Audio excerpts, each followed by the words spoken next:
Salam dan bahagia, perkenalkan kami dari kelompok 10. Saya sendiri Putriana Rambuloba, NIM 2019-017-074, dan teman saya Maria Hermina Vivinwangi, NIM 2019-017-063, dan teman saya Emilines, NIM 2019-017-078. Pada kesempatan ini, kelompok kami akan mempresentasikan materi yang berjudul Anggaran Komprehensif. Baik, langsung saja ke materi yang pertama, anggaran komprehensif. Anggaran komprehensif adalah keseluruhan anggaran-anggaran parsial yang di dalam suatu periode waktu tertentu. Anggaran komprehensif menggambarkan keseluruhan rencana yang ingin dicapai perusahaan dalam satu kurun waktu tertentu. Rencana substantif. Rencana substantif merupakan rencana yang mencerminkan tujuan yang ingin dicapai perusahaan atau baik jangka pendek maupun dalam jangka panjang. Menggambarkan strategi rencana spesifik dan program organisasi serta komitmen manajemen yang sejalan dengan pencapaian jangka panjang dari tujuan dan perencanaan secara umum. Rencana substantif didirikan dengan bentuk narasi dari rencana, bukan dalam bentuk bilangan rencana yang biasanya terdapat dalam rencana keuangan. Yang pertama, tujuan umum perusahaan. Yang kedua, sosnya rencana keuangan.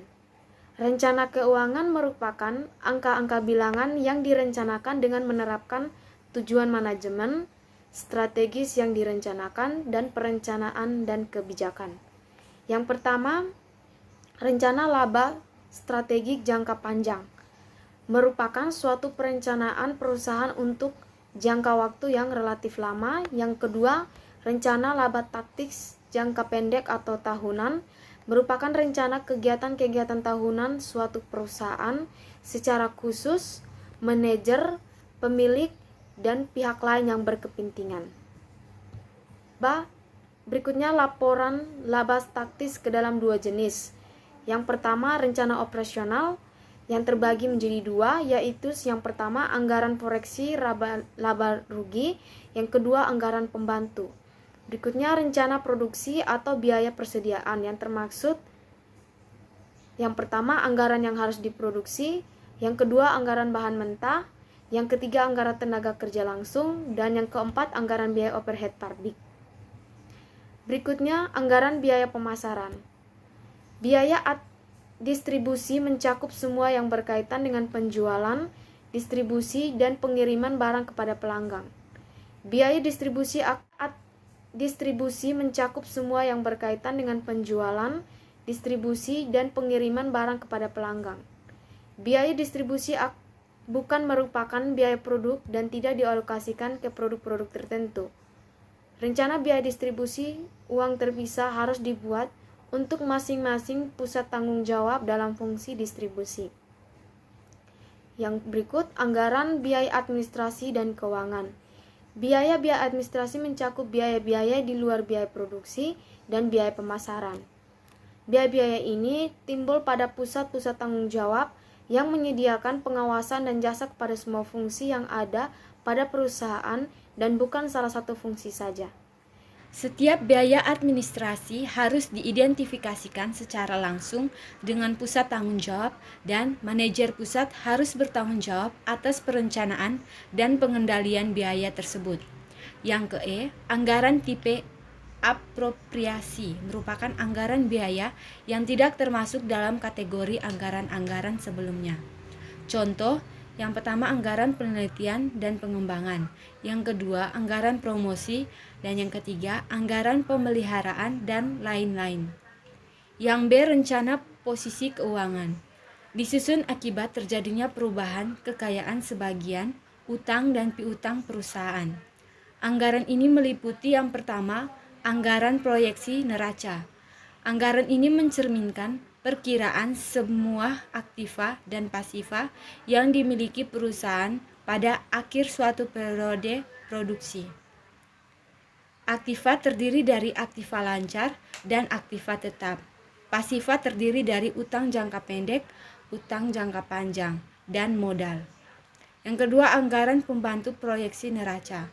Anggaran ini merinci masing-masing pos yang ada dalam neraca, terutama pos-pos yang berhubungan dengan masalah likuiditas perusahaan.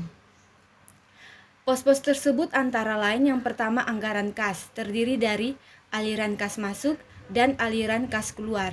Yang kedua anggaran piutang.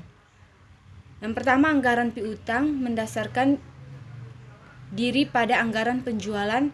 Dalam kebijakan penjualan produk, sebagian dilakukan secara kredit dengan ditentukan syarat-syarat pembayaran tertentu.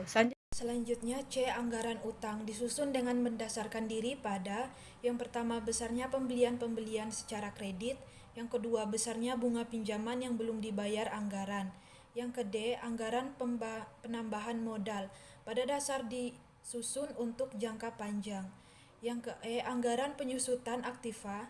Anggaran depresiasi perlu disusun secara khusus karena aktiva tetap yang dimiliki perusahaan lebih dari satu. Yang ke F, rencana arus kas. Anggaran biaya variabel atau rumus biaya output.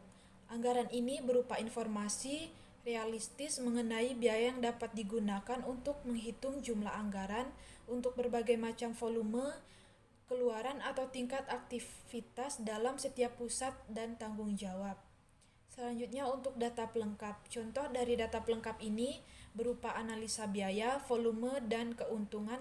Analisis ini juga mampu menunjukkan bagaimana jumlah keuntungan yang diperoleh akan berubah bila mana terjadi perubahan pada salah satu atau lebih dari faktor berikut ini. Yang pertama, harga jual produk naik atau turunnya harga jual akan berpengaruh terhadap penghasilan dan penjualan.